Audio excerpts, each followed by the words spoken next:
Bonjour à tous, c'est Nathan du blog Investir pour réussir. On se retrouve aujourd'hui dans une nouvelle vidéo où je vais vous montrer comment investir de manière rentable dans la ville de Saint-Denis à La Réunion.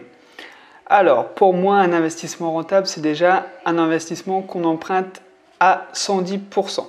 C'est-à-dire qu'on va emprunter auprès de la banque le coût d'achat, les frais de notaire et les coûts des travaux. On va donc avoir une mensualité à rembourser tous les mois à la banque. Cette mensualité doit être payée entièrement par le ou les loyers. Ces loyers doivent aussi payer les charges d'exploitation du bien, comme la taxe foncière, les charges de copropriété, les frais d'agence éventuellement, etc., etc. Donc au minimum, il faut chercher un bien qui est à l'autofinancement, c'est-à-dire avoir des revenus égaux aux charges pour avoir une opération nulle en fait. Les meilleurs investisseurs vont même rechercher à avoir des revenus supérieurs aux dépenses. Donc on parlera de cash flow positif. Et le cash flow positif signifie simplement qu'on gagne de l'argent tous les mois grâce à notre investissement immobilier. Nous, on va essayer de rechercher du coup un bien qui dégage du cash flow tous les mois à Saint-Denis en mettant 0 € d'apport. Ça, c'est très important. Pour y parvenir, j'ai identifié 6 étapes. La première étape, ce sera la prise d'informations sur la ville de Saint-Denis à La Réunion. Ensuite, ça sera les prix pratiqués, les loyers pratiqués, donc combien on va pouvoir louer notre investissement à Saint-Denis. Troisième étape, ce sera la sélection d'un bien actuellement à vendre sur le marché de Saint-Denis. Donc c'est une étude concrète avec des cas réels. Ensuite, ça sera l'estimation rapide du rendement pour savoir si oui ou non le bien est intéressant pour la suite de notre étude. Ça permet de filtrer aussi les annonces et aller directement aux annonces essentielles, aux biens les plus intéressants. Cinquième étape, ça sera le calcul des mensualités du crédit. Donc pour savoir justement si on atteint l'autofinancement, un cash flow positif ou dans les moins bons scénarios, un cash flow négatif, c'est-à-dire qui nous coûte de l'argent tous les mois. Et la dernière et sixième étape qui est pour moi la plus importante, c'est l'utilisation de mon calculateur personnel de rentabilité, dans lequel on va pouvoir renseigner toutes les informations liées au bien. On va pouvoir aussi calculer les charges d'exploitation bien plus en détail et on va pouvoir faire plusieurs scénarios pour, par exemple, trouver le prix d'achat qui nous convient pour avoir un bien qui s'autofinance, par exemple, ou le prix d'achat qui nous convient pour avoir un cash flow de 200 €. Voilà, on va faire plein de scénarios. Donc on va passer tout de suite à la première étape et la prise d'informations sur la ville de Saint-Denis à La Réunion. Alors concrètement, moi, La Réunion, c'est un petit peu particulier en fait parce que j'habite justement à La Réunion depuis 8 mois et je suis juste à côté de Saint-Denis dans une ville qui s'appelle Sainte-Marie, vous irez regarder, mais je suis sûr que les Réunionnais connaissent.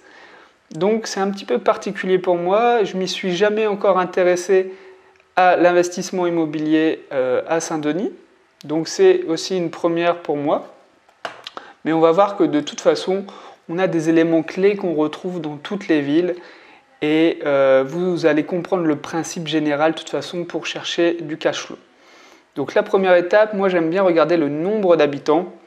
Alors je ne l'ai pas dit, mais Saint-Denis c'est la 21e plus grande ville de France en termes de population, Saint-Denis de La Réunion.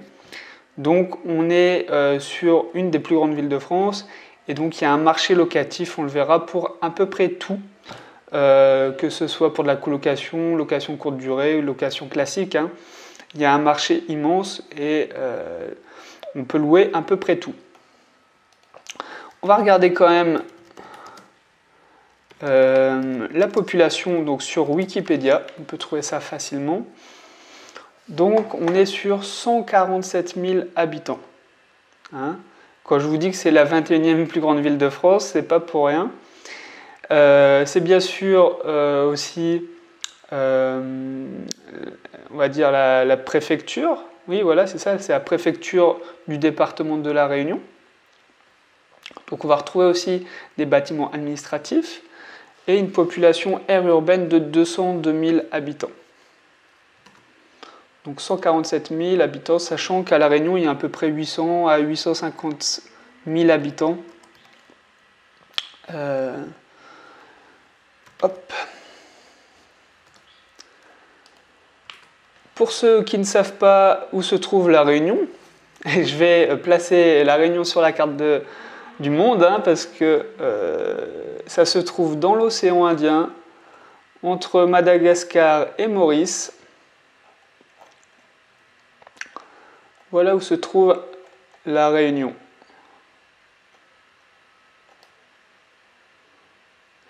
Et la ville de Saint-Denis se trouve au nord de l'île. On retrouve aussi l'aéroport juste à côté. Donc on est au nord de l'île.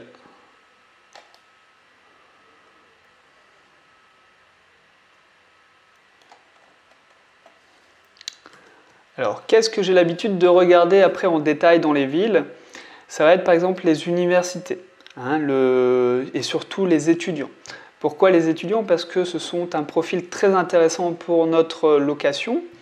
Ça va être premièrement parce que les parents vont payer le loyer, donc vous avez un risque d'impayé pratiquement nul. Et ensuite, ce sont des locataires très tranquilles pour le propriétaire, hein. Vous aurez très peu d'ennuis avec des étudiants parce qu'ils sont focus sur leurs études, ils savent qu'ils vont rester 1, 2, 3 ans et puis après ils vont partir.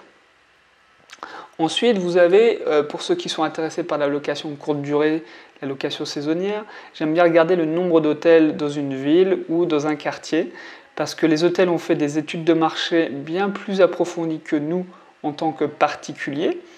Et du coup, s'ils ont trouvé que cet emplacement était intéressant, ça veut dire qu'il y a un marché locatif. Donc, regardez la concurrence, ça peut vous donner une idée d'emplacement pour faire de la location courte durée. Il y a aussi les hôpitaux. On oublie, mais il y a énormément de personnes qui travaillent dans les hôpitaux. Je sais qu'en plus, il y a le plus grand centre hospitalier de La Réunion se trouve à Saint-Denis. Donc renseignez-vous sur le nombre de personnes qui travaillent et également le nombre de lits. Le nombre de lits, ça peut être intéressant pour la famille des patients hospitalisés. Parce qu'ils vont venir à proximité de l'hôpital pour accompagner le patient dans ses soins. Donc ça va être pendant 1, 2, 3, 10 jours. Et ils vont chercher une location du coup courte durée pour vraiment accompagner le patient dans les soins. Après, ça va être les transports. Donc sur une île comme La Réunion, c'est un petit peu particulier, mais en termes d'aéroport, déjà, l'aéroport est vraiment à côté de Saint-Denis. Je vais vous le montrer. Voici l'aéroport Saint-Denis Roland-Garros, aéroport international avec des vols du monde entier, qui est vraiment à 10 minutes en voiture de l'entrée de la ville. Et ensuite, en termes de route, transport, on a des nationales qui font le tour de l'île, donc qui passent forcément par Saint-Denis. Par contre, en transport en commun, il y a des bus, mais il n'y a pas de tramway. Donc, les transports en commun, j'en parle parce que c'est intéressant pour des jeunes salariés ou des étudiants d'avoir des transports en commun dans une ville pour pouvoir se déplacer à n'importe quelle heure et n'importe où dans la ville. Ensuite, le meilleur moyen de faire une étude dans une ville, c'est de passer du temps, tout simplement dedans. Donc après votre travail, baladez-vous dans les rues de Saint-Denis. Les week-ends, passez des week-ends aussi à Saint-Denis. Tout ça pour vous faire une idée en fait sur l'état des quartiers, les projets d'urbanisme, qui vit dans ces quartiers, les nuisances sonores également. Posez des questions, faites-vous passer pour un futur locataire et posez vraiment toutes sortes de questions aux Réunionnais qui habitent sur place. Donc on va passer à la deuxième étape et l'estimation des loyers pratiqués à Saint-Denis de La Réunion. Donc, vous l'avez compris, on veut emprunter la totalité du projet à la banque et avoir un cash flow tous les mois positif. Donc pour y parvenir, il va falloir transformer le type de location, augmenter en fait la valeur locative. On y parvient comment? Il y a plusieurs techniques. Ça peut être la division par exemple, diviser un grand appartement qu'on achète à un prix au mètre carré plus faible. On le divise en 2 studios, en 2 T2, et comme ça on peut le louer plus cher. Ça peut être l'agrandissement aussi. On agrandit un grand studio ou un grand T2 et on lui rajoute une chambre. Donc on va pouvoir le louer, par exemple si c'est un studio, au prix d'un T2 et on va augmenter du coup forcément le loyer. Après ça peut être aussi l'immeuble de rapport. Là on va bénéficier de l'achat en gros. Donc acheter 4 appartements d'un coup vous coûtera moins cher que 4 fois un appartement. Voilà, et vous avez aussi la colocation qui marche très bien avec autant des étudiants que des jeunes actifs. Là, vous achetez aussi un grand appartement que vous louez à la chambre. Et du coup, vous obtenez des revenus bien plus importants que si vous le louez à une famille de manière classique. Moi, j'ai envie de partir sur de la location courte durée. On est à La Réunion, c'est une île extrêmement touristique. Il n'y a pas que des Français qui viennent. On est dans le chef-lieu. On est à côté de l'aéroport. Donc ça va convenir à des gens qui vont arriver ou partir de l'aéroport. Alors c'est vrai que ce n'est pas la ville la plus touristique de La Réunion. C'est plutôt la côte ouest et le sud avec Saint-Pierre. D'ailleurs, j'ai fait une vidéo sur Saint-Pierre. Vous pouvez la retrouver sur ma chaîne. Non. C'est vrai que ce n'est pas la ville la plus touristique, mais ça reste quand même la préfecture de La Réunion. Donc un lieu de passage obligé. Et on fait quand même le tour de La Réunion en 3 heures en voiture. Donc on n'est quand même pas si loin de tout en fait. Donc pour regarder le prix pratiqué, on va regarder les prix sur Airbnb tout simplement.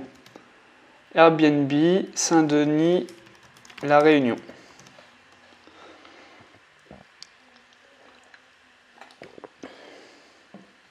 Donc moi, je vais vous conseiller de louer à la semaine pour des soucis de logistique. Évitez de répondre à trop d'annonces en chat sur Airbnb. Évitez de vous déplacer tous les jours pour changer les draps, etc. etc. Donc je vais partir sur une semaine de location en août par exemple.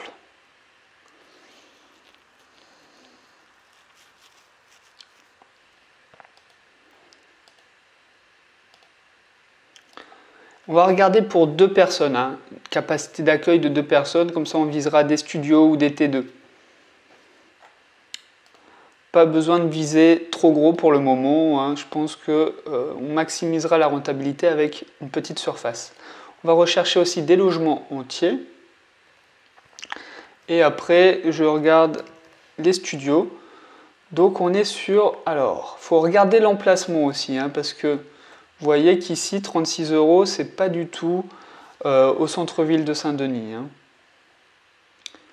42 €, déjà, on est un petit peu plus proche, mais c'est pas non plus... c'est pas non plus le centre-ville. Donc, je vais zoomer sur la partie vraiment centrale de Saint-Denis et on va voir ce qu'on a comme résultat. Donc 42 € par nuit, 30 mètres carrés. Ok.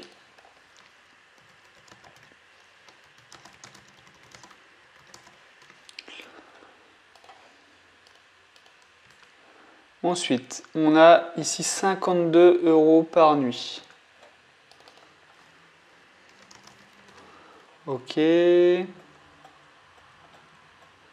Après, ici, c'est 54 € avec une capacité de 4 voyageurs. Donc, je vais plutôt rester sur une capacité de 2 voyageurs. Voilà. Et donc, l'annonce suivante, 38 € par nuit. 38 €. 38 € et alors celui-ci il est vraiment dans les hauts de la ville donc il ne nous intéresse pas. Alors, celui-ci 36 €, même si on est un petit peu loin du centre-ville. Hein. Là, à pied, déjà, ça fait un petit bout. Je vais noter quand même le prix. Clairement, je ne pense pas louer moins que 36 € hein, pour un bien qui est déjà à l'écart. Après, on a des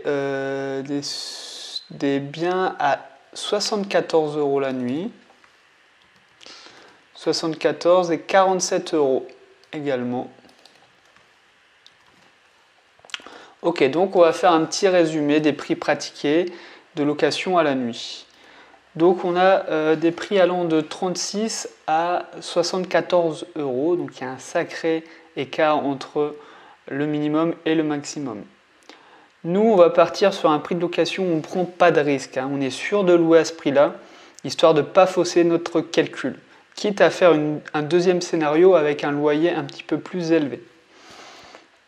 Donc on va partir sur 42 € par nuit. Voilà, je ne prends pas de risque. Je prends vraiment pas de risque.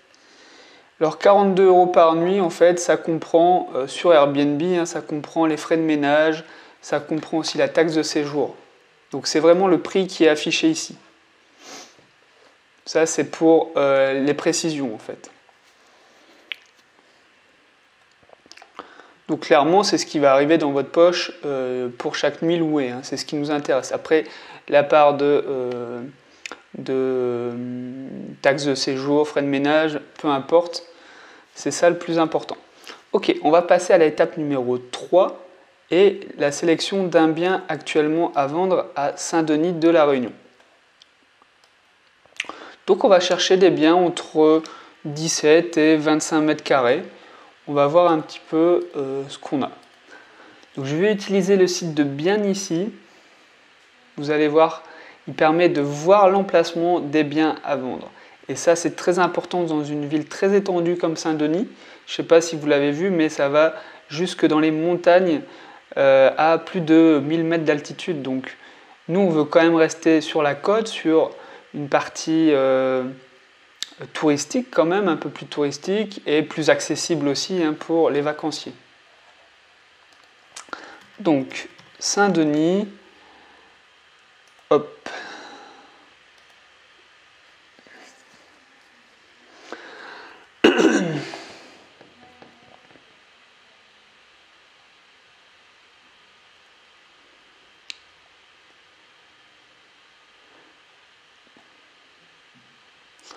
On va filtrer après par surface, 17 et on va mettre jusqu'à 30 mètres carrés. On va voir un petit peu ce qui apparaît. Je ne sais pas si toutes les annonces remontent autant qu'en métropole hein, sur ce site. Parce que Bien Ici, il agrège beaucoup d'annonces de plusieurs sites.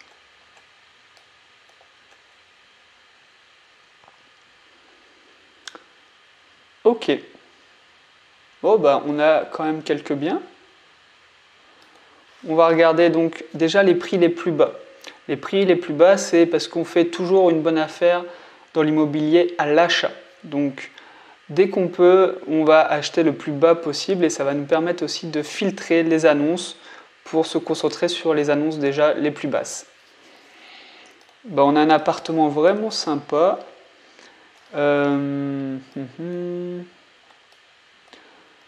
Dans un immeuble semi-récent, alors là, je ne sais pas ce que ça veut dire. Ce bien est vendu avec une place de parking, ça peut être utile quand même pour des vacanciers qui ont loué une voiture. On a des charges de copropriété assez faibles, donc pourquoi pas, je vais noter ce bien, 50 500 € et 25 mètres carrés.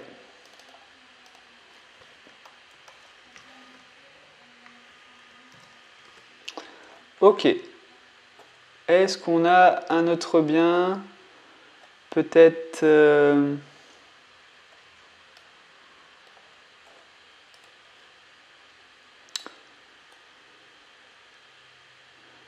Alors ici, c'est vraiment l'hyper centre-ville de Saint-Denis. Donc, Une place de parking également.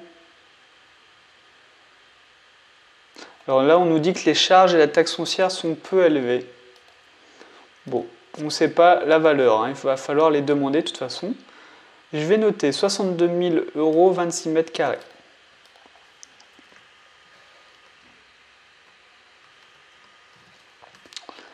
Ok. Ensuite, qu'est-ce qu'on a comme bien? On a des biens un petit peu plus loin.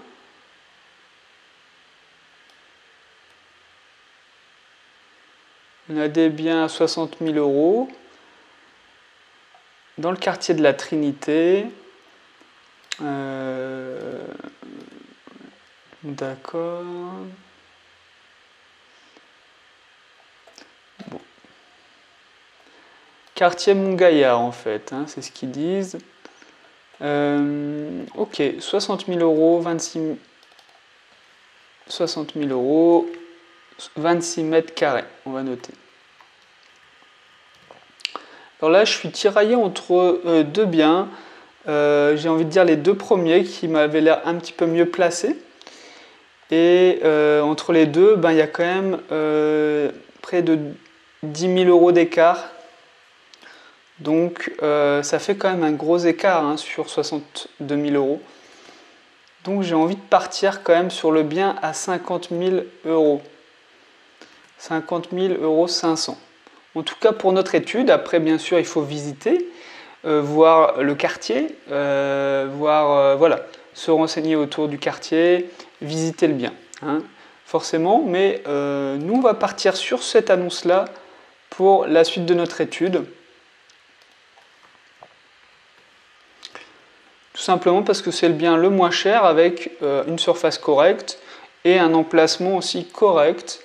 Donc le boulevard Jean Jaurès est aussi appelé le boulevard Sud avec un accès sur la nationale. Donc vraiment bien placé.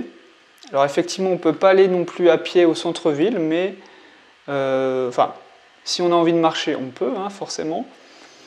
Mais il faudrait prendre la voiture, effectivement, sinon. Ok, on va passer à l'étape 4 et l'étude rapide de rentabilité. Donc on est sur 50 000 € et 500 € pour le coût d'achat. Les frais de notaire, on va en avoir pour environ 9 à 10%. Donc je pense oui que ça sera 5 000 €. Le coût des travaux, alors là, faites passer au moins 2 artisans pour avoir 2 devis différents et avoir une idée précise du coût des travaux. Alors on est sur une île, donc les travaux vont peut-être être un petit peu plus élevés parce qu'il y a des frais de douane à l'importation et voilà principalement. Donc les travaux, moi je donne toujours une estimation de 300 € pour des petits travaux et de 500 € pour des plus grands travaux. Nous, ce qui nous intéresse surtout, c'est la cuisine et la salle de bain. Alors malheureusement, on n'a pas de photos. Par contre, le salon a l'air vraiment sympa. Une déco déjà et la couleur des murs. Alors c'est bizarre parce que c'est la même pièce avec deux décorations complètement différentes. Donc je ne sais pas si quelle est la bonne photo. Ah ouais, ça c'est étonnant. J'ai rarement vu ça. Alors je sais pas pourquoi ils ont mis ces deux photos là. Bon bah il faut visiter, hein. De toute façon on peut pas tout faire à distance. Donc pour moi je vais compter comme si on refaisait la cuisine et la salle de bain parce que on doit créer de la valeur, on doit donner aussi envie aux vacanciers de venir. Donc pour moi il n'y a pas de problème avec les travaux, il faut en faire. Donc changement de salle de bain, changement de cuisine, on en a au moins pour 10 000 €. Ça monte très vite, hein. Et puis vous verrez que je préfère toujours être pessimiste, comme ça je peux avoir que des bonnes nouvelles.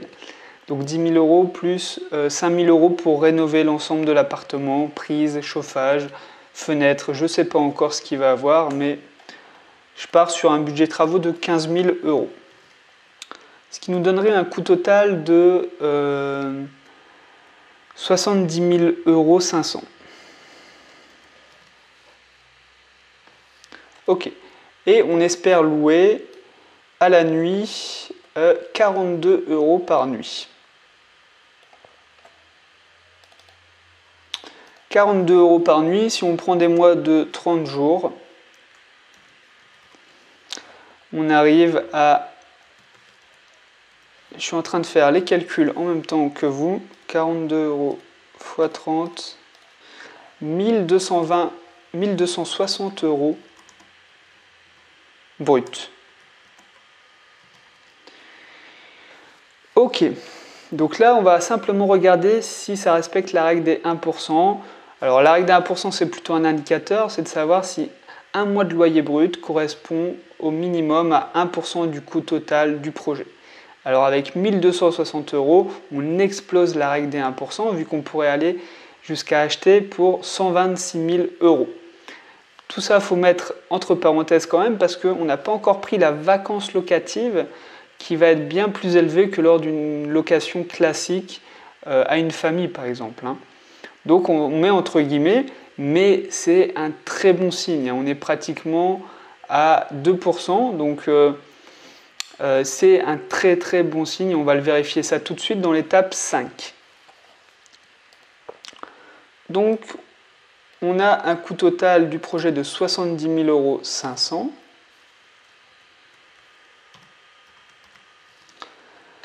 Avec un prix de location de 1260 €.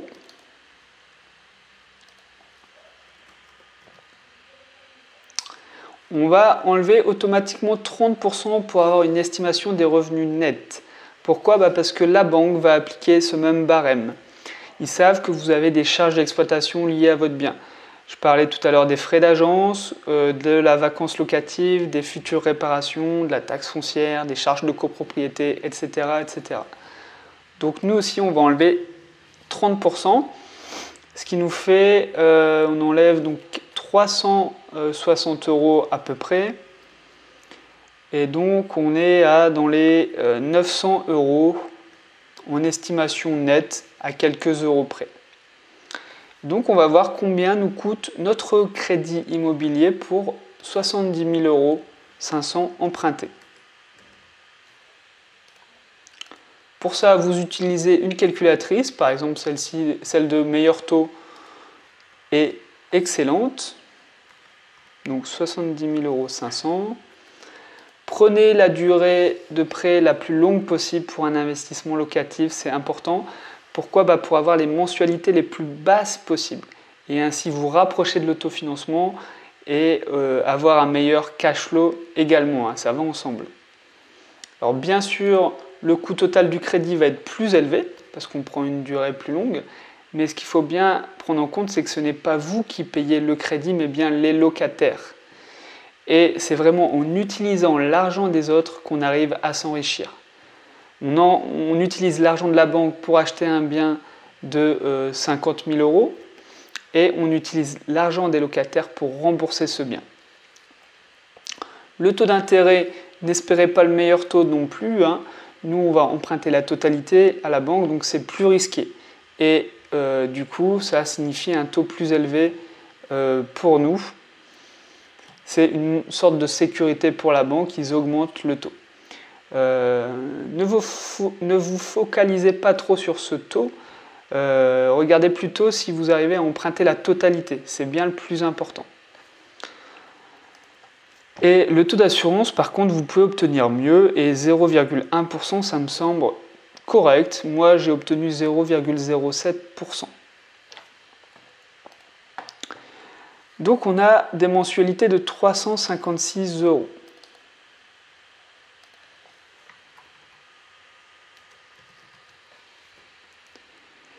Et là, c'est simple, c'est est-ce que les loyers nets sont supérieurs aux mensualités? Oui, largement. On aurait 900 € net pour 356 € de mensualité uniquement. Là, c'est vraiment le type d'opération qu'un investisseur rentable va rechercher, parce que là, on a près de 550 € de cash flow en plus tous les mois dans notre poche. C'est excellent. Alors, il va falloir mettre ça entre parenthèses, parce que on a pris que moins 30% en termes de charge.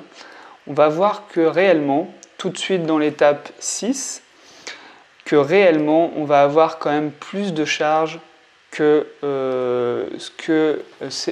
30%, comme dans l'étape 5.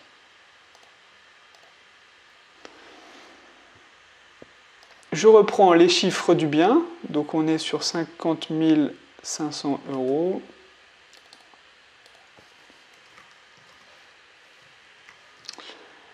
Et 25 mètres carrés.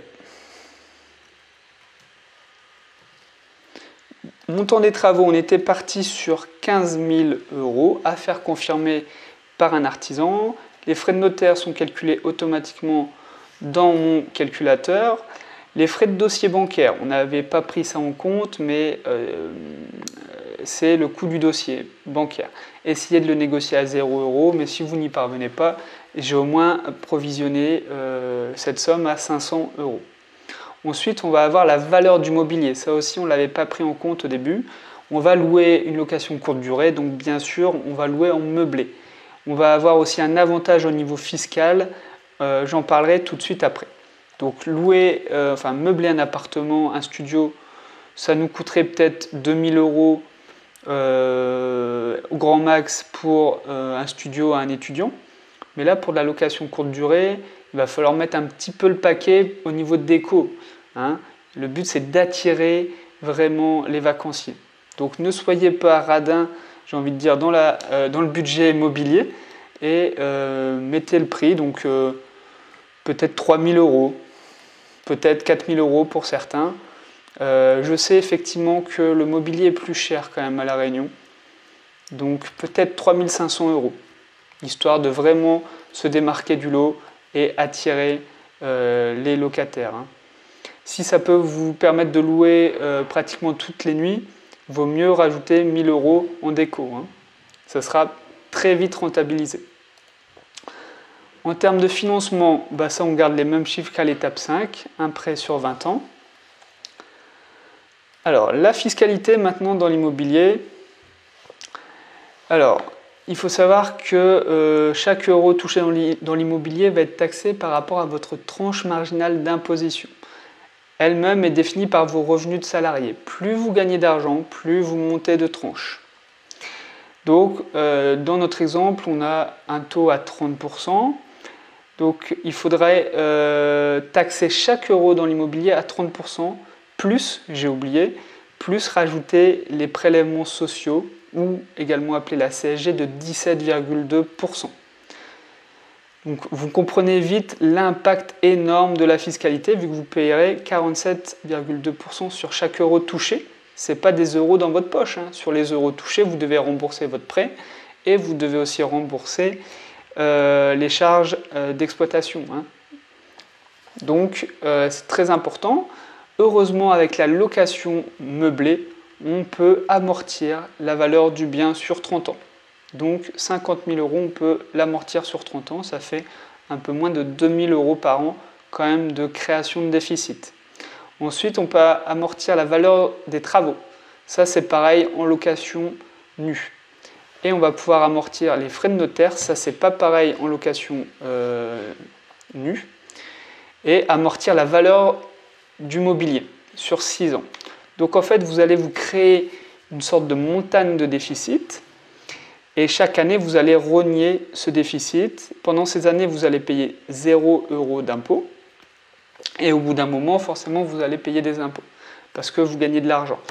Mais ce qu'il faut bien prendre en compte, c'est que pendant 5-6 ans, vu l'opération qu'on a aujourd'hui, vous n'allez pas payer d'impôts. Hein. C'est vraiment le meilleur moyen pour optimiser sa fiscalité dans l'immobilier, c'est la location meublée. Je vais passer aux recettes locatives maintenant. Je n'ai pas pris encore en compte la vacance locative. Moi, je vais partir sur 22 à 23 jours de location par mois pour ma chambre ou pour mon studio Airbnb. Ce qui signifie à peu près 22 à 23% de vacances locatives dans l'année. Et oui, parce que vous n'allez pas louer tous les jours de l'année votre logement Airbnb, hein, ça c'est illusoire. Donc 23%, le prix du loyer était de 1260 € pour 44 € la nuit, il me semble. Donc automatiquement, j'enlève 23% de ces revenus grâce à mon tableau Excel. Ensuite, on a les charges déductibles. Elles aussi, elles vont permettre de créer du déficit année après année. On va avoir les frais de gestion. Et pour de la location courte durée, on appelle ça une conciergerie. En général, c'est autour des 15%. Donc, renseignez-vous auprès des conciergeries de La Réunion et de Saint-Denis pour voir les tarifs pratiqués. C'est l'occasion vraiment de vérifier ces chiffres. Ça peut dépendre de chaque ville. Voilà. Pas d'entrée, pas de frais d'entrée, pas de frais de sortie normalement. À vérifier encore une fois. Ensuite, il faut ajouter les frais de la plateforme. Et oui, les frais de la plateforme Airbnb sont de 3% par exemple. Donc, je les rajoute également tout de suite aux frais de gestion. La taxe foncière et les charges de copropriété varient entre deux biens dans une rue différente et dans deux immeubles différents. Donc, renseignez-vous auprès des propriétaires. Demandez aussi le règlement de copropriété de l'immeuble, par exemple, pour savoir si la location courte durée n'est pas interdite. Et regardez ce que comprend les charges de copropriété dans un bien. Parce que des fois, vous avez tout qui est compris et des fois, vous avez que l'eau. Alors, ce bien est composé d'un parking. D'accord. On a des charges de copropriété seulement de 614 €. C'est très faible. Ok, 614 €.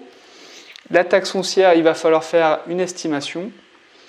On achète un petit espace, donc j'espère que 400 €, ça va être ce qu'on va payer et pas plus. Souvent, les charges de copropriété sont de 100 € par mois au minimum, donc 1200 € à l'année. Donc là, c'est vraiment des très faibles charges à faire confirmer. C'est vraiment un plus pour notre investissement. Il faut compter aussi des frais de réparation. Pour de la location meublée, on aura du mobilier, mais aussi une petite fuite dans la salle de bain, une prise qui ne fonctionne plus, etc. Donc moi je compte toujours un demi-mois de loyer et donc pour nous ça nous ferait 600 €. Ensuite il va falloir assurer notre bien, donc l'assurance propriétaire non occupant, et ça va nous coûter dans les alentours des 100 €. Donc là tout de suite on a une idée des charges un petit peu plus précise, même si on a dû faire des estimations, mais on est quand même bien plus précis que juste moins 30%. Donc on a des premiers rendements bruts et rendements nets avec des chiffres assez élevés et assez intéressants. Mais nous, le plus intéressant vraiment, c'est le cash flow. Savoir si tous les mois vous avez de l'argent qui rentre dans votre poche ou au contraire si vous avez de l'argent qui sort de votre poche. Donc le cash flow est quand même de 282 €. On voit qu'il a bien diminué par rapport à l'étape 5 parce qu'on a pris tout simplement des coûts en plus comme le coût du mobilier et des charges en plus, la vacance locative et les frais de conciergerie. Mais là, 282 € quand même, il faut bien vous rendre compte qu'on a mis 0 € d'apport. On a donc un bien de 50 000 € qui arrive dans notre patrimoine dans 20 ans. Et tous les mois, vous augmentez votre salaire de 282 €. Avec ce type d'opération, la banque ne pourra pas vous refuser de prêt, parce que vous gagnez de l'argent tous les mois. Et pour la suite de vos investissements, surtout, c'est ça le plus important, c'est que vous allez pouvoir réinvestir. Votre capacité d'emprunt augmente vu que vos revenus augmentent. Et imaginez 2 ou 3 opérations comme celle-ci, vous arrivez vite à 600 voire 900 € de cash flow tous les mois et des vrais revenus complémentaires. Donc c'est vraiment excellent. On va voir quand même comment on peut améliorer tout ça. Donc j'enregistre ce scénario de base. Pour améliorer nos chiffres, je vous l'ai dit au départ, il faut acheter le plus bas possible. Donc on va négocier tout simplement.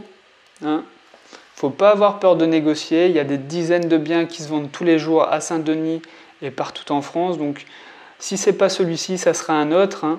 Vous pouvez avoir 20 refus. Il suffit qu'il y ait un vendeur qui accepte pour faire une très très bonne affaire. Même si pour moi, dans l'état actuel, on n'est quand même pas trop mal. Je ne vais pas vous le cacher, c'est assez rare de trouver un bien avec du cash flow comme ça. Ça, c'est parce qu'on l'a transformé. Prenez cet appartement, louez-le au prix actuel d'un studio, ça n'aura rien à voir. Donc, je vais comparer tous ces scénarios à la fin de la vidéo. En attendant, j'enregistre une négociation de 5 000 €. Et je vais m'arrêter là. Ça me paraît, de toute façon... je peux vous montrer quand même une négociation de 10 000 €. Vous allez voir l'écart et l'importance de négocier chaque euro. Vous voyez, même si vous négociez 1 000 €, dites-vous bien en combien de temps vous avez gagné 1 000 € dans votre vie. Donc si vous gagnez 1 000 € en 1 heure, vous avez gagné votre journée, voire votre semaine, voire votre mois. Après, on a la partie financement. Financement, on pourrait bien sûr réduire le taux d'intérêt, mais ça va être sujet à négociation avec la banque. Et augmenter la durée du prêt, c'est aussi une possibilité. Viser les 22, 23 ans, ou même 25 ans. Bon, là, on est sur un prêt assez faible, de 63 000 €. On va rester sur 20 ans. Ça me semble cohérent et logique. Alors, le meilleur moyen aussi d'augmenter son cash flow, c'est de louer plus cher. Vous l'avez compris, c'est ce qu'on essaye de faire depuis le début en transformant l'usage du bien. Donc là, on était sur 44 € de prix de location, il me semble, à la nuit. 42, non, on était sur 42 €. Et là, on va passer à 45. On va faire une estimation à 45, tout simplement. 45 €, ça nous fait arriver à 1 350 € de loyer brut.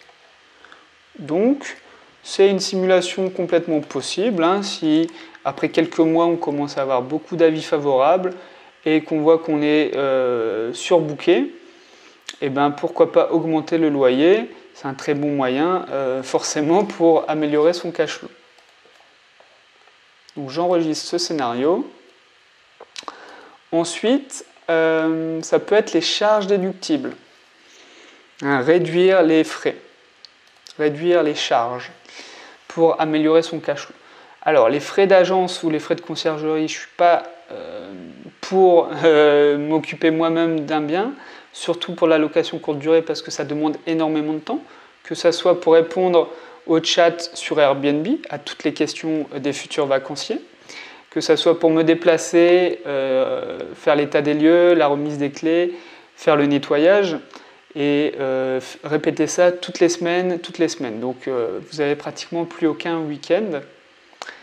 Donc voilà. Après, je comprends, si vous voulez vraiment avoir un gros cash flow, que vous êtes à côté, que vous voulez vous en occuper, pourquoi pas, mais prévoyez-le quand même au début dans votre calcul. Parce que peut-être que dans 4-5 ans, vous aurez changé d'avis et que vous en aurez un petit peu marre.